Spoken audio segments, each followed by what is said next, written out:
Morning students. आज हम application of determinants and matrices करेंगे।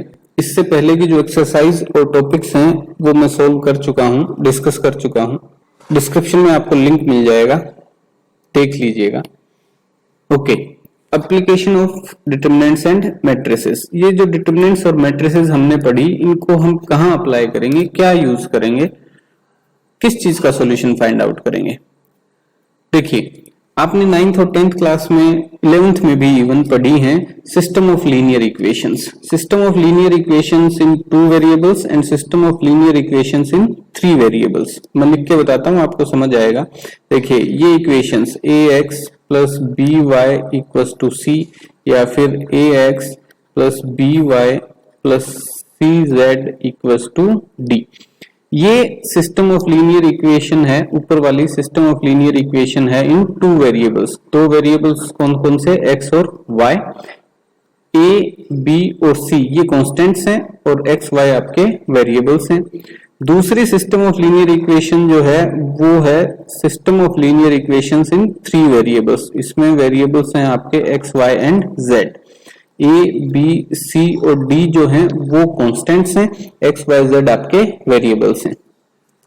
सो ये 9th और 10th क्लास में आपने इन सिस्टम्स ऑफ लीनियर इक्वेशंस को सोल्व किया है, 11th में भी किया है।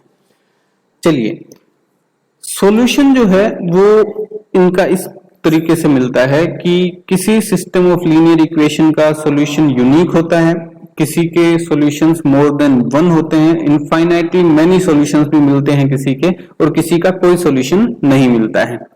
सो जिनका सॉल्यूशन होता है, दो system of linear equations who have solution are known as consistent system. Consistent system of linear equations, जिनके सॉल्यूशन होते हैं वो चाहे यूनिक हो या फिर मैनी सॉल्यूशंस हो। मैनी सॉल्यूशंस में आपके इनफाइनाइट सॉल्यूशंस भी आ गए, ठीक है। सिस्टम ऑफ लीनियर इक्वेशंस को इनकंसिस्टेंट कब कहेंगे, जब नो सॉल्यूशन होगा, कोई सॉल्यूशन आपको नहीं मिलेगा। Got it. सो हमारा जो सिलेबस है उसमें क्या है, हम यूनिक सॉल्यूशन वाले इक्वेशंस को डिस्कस करेंगे। मैं आगे बताऊंगा आपको क्योंकि क्यों यूनिक सॉल्यूशन वाले इक्वेशंस को ही हम डिस्कस कर रहे हैं, ये मैं आपको आगे बताऊंगा। बट यहां आप ये जान लीजिए कि हमारे सिलेबस में वही इक्वेशंस हैं जिनका सॉल्यूशन जो है वो क्या है, यूनिक है। Got it. ओके, चलिए अब आगे चलते हैं। Solution of system of linear equations using inverse of A matrix. एक मैट्रिक्स का इनवर्स फाइंड आउट करके हम सॉल्यूशन फाइंड आउट करेंगे। कैसे करेंगे, देखिए, मैं फॉर एन एग्जांपल लेता हूं system of linear equations in 3 variable. So कैसे लिखेंगे हम, a1x plus b1y plus c1z equals to d1। अब इसमें देखिए, इक्वेशन में 3 वेरिएबल्स हैं, तो 3 वेरिएबल्स की वैल्यू फाइंड आउट करने के लिए आपको एटलीस्ट 3 इक्वेशन चाहिए, इसलिए हम इनको क्या बोलते हैं, सिस्टम ऑफ लीनियर इक्वेशंस। तो 3 इक्वेशंस चाहिए हमें, तो 2 और लिखते हैं हम। तो a2x plus b2y plus c2z equals to d2 and third one a3x plus b3y plus c3z equals to d3। तो ये 3 इक्वेशंस हैं और इनको सोल्व करके हमें x, y और z की वैल्यू फाइंड आउट करनी है, ठीक है। गॉट इट, यहां तक सब सही। ओके, अब जो थर्ड चैप्टर में आपने किया था कि हम इनको किसकी फॉर्म में लिखेंगे, पहले मैट्रिक्स की फॉर्म में लिखेंगे। मैट्रिक्स की फॉर्म में आप इनको कैसे लिख सकते हो, जो कांस्टेंट्स हैं एक मैट्रिक्स उनकी बन जाएगी, जैसे कि a1 b1 c1 a2 b2 c2 a3 b3 c3। एक मैट्रिक्स जो है वो बन जाएगी वेरिएबल्स की x, y एंड z, और equals to right hand side में एक मैट्रिक्स और बन जाएगी d1 d2 d3। ऐसे मैंने क्यों लिख दिया, ऐसे मैंने इसलिए लिख दिया कि इन दोनों का मैट्रिसेस का जब इनको नाम दे देता हूं, चलिए एक मैट्रिक्स ए हो गई, ये वेरिएबल की मैट्रिक्स एक्स हो गई और ये बी हो गई मैट्रिक्स।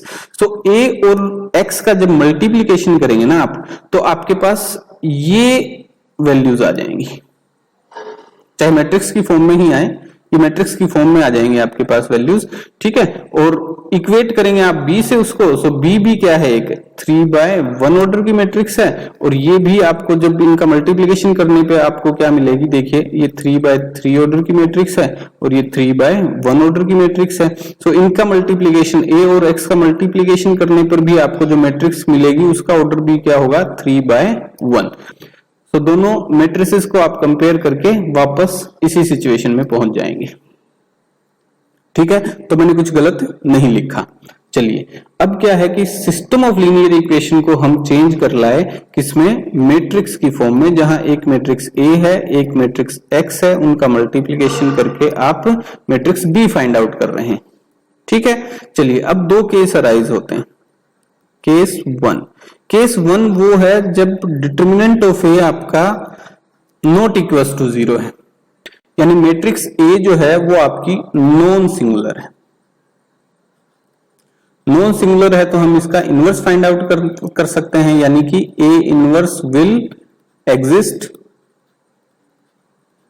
एग्जिस्ट करेगा इनवर्स उसका, ठीक है। तो एग्जिस्ट करेगा, उसी की हेल्प से हम सॉल्यूशन कर देंगे इसका। कैसे, ये आपकी मेन इक्वेशन है, equals to B multiplying both sides by A inverse से मल्टीप्लाई कर देंगे हम, ठीक है।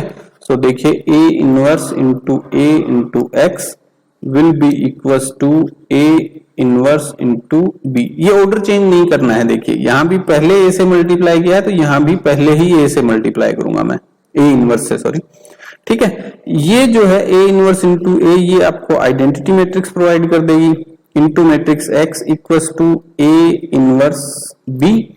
आइडेंटिटी मैट्रिक्स को किसी से ही मल्टीप्लाई करेंगे आप तो क्या आएगा आंसर, आपके पास वही मैट्रिक्स आ जाएगी। So matrix X equals to A inverse B, यानी कि यहां से आप वेरिएबल्स की वैल्यू फाइंड आउट कर लेंगे। Got it? क्योंकि मैट्रिक्स एक्स क्या है आपकी, मैट्रिक्स एक्स है आपकी वेरिएबल्स की मैट्रिक्स, ठीक है। ये आंसर आ जाएगा आपके पास।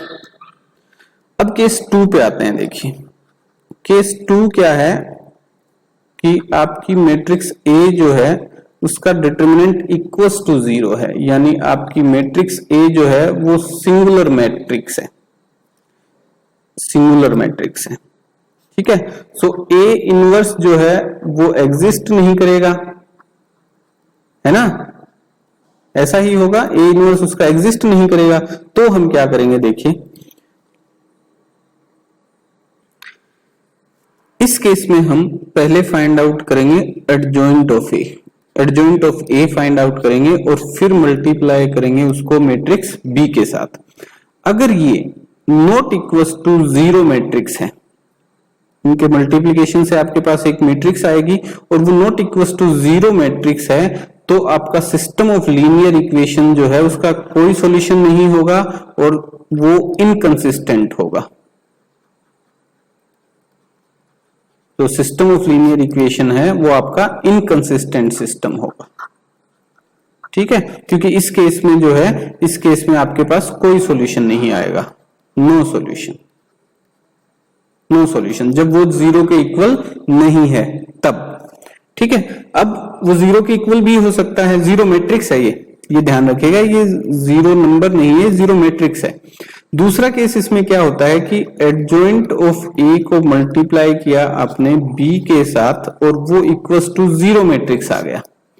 उस केस में सॉल्यूशन जो है वो या तो कंसिस्टेंट होगा, क्योंकि इस केस के अकॉर्डिंग 2 प्रोबेबिलिटीज आती हैं, एक तो इनफाइनाइट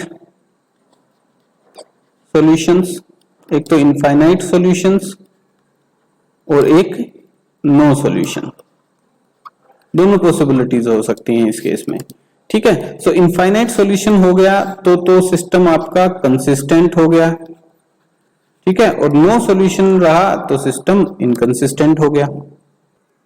सो इस केस में हम पक्का कुछ नहीं कह सकते कि सिस्टम ऑफ इक्वेशन कैसा होगा, कंसिस्टेंट होगा या फिर इनकंसिस्टेंट होगा, क्योंकि अगर इनफाइनाइट सॉल्यूशंस मिलते हैं तो वो कंसिस्टेंट हो गया और नो सॉल्यूशन मिलता है तो वो इनकंसिस्टेंट हो जाएगा अकॉर्डिंगली। ओके। दूसरा, मैंने शुरुआत में आपको कहा कि जो सिस्टम ऑफ लीनियर इक्वेशन है हम वो वही यूज करेंगे जिसमें यूनिक सॉल्यूशन होगा। ऐसा क्यों? क्योंकि जब ए इनवर्स फाइंड आउट कर रहे हो आप, तो किसी भी मैट्रिक्स का इनवर्स जो होता है वो यूनिक होता है। किसी भी मैट्रिक्स का इनवर्स जो होता है वो यूनिक होता है, तो वो एक ही वैल्यू मिलेगी आपको, यूनिक वैल्यू मिलेगी, और उस कारण आपको जो वेरिएबल्स हैं उनकी वैल्यूज भी क्या मिलेगी, यूनिक मिलेगी। सो आपका सॉल्यूशन क्या हो जाएगा, यूनिक सॉल्यूशन हो जाएगा। सो हमारे सिलेबस में वही सिस्टम ऑफ लीनियर इक्वेशंस हैं जिनका सॉल्यूशन क्या है, यूनिक, क्योंकि हम मैट्रिक्स और डिटरमिनेंट्स की हेल्प से फाइंड आउट कर रहे हैं सॉल्यूशन, और ए इनवर्स हम उसमें फाइंड आउट करेंगे। ओके।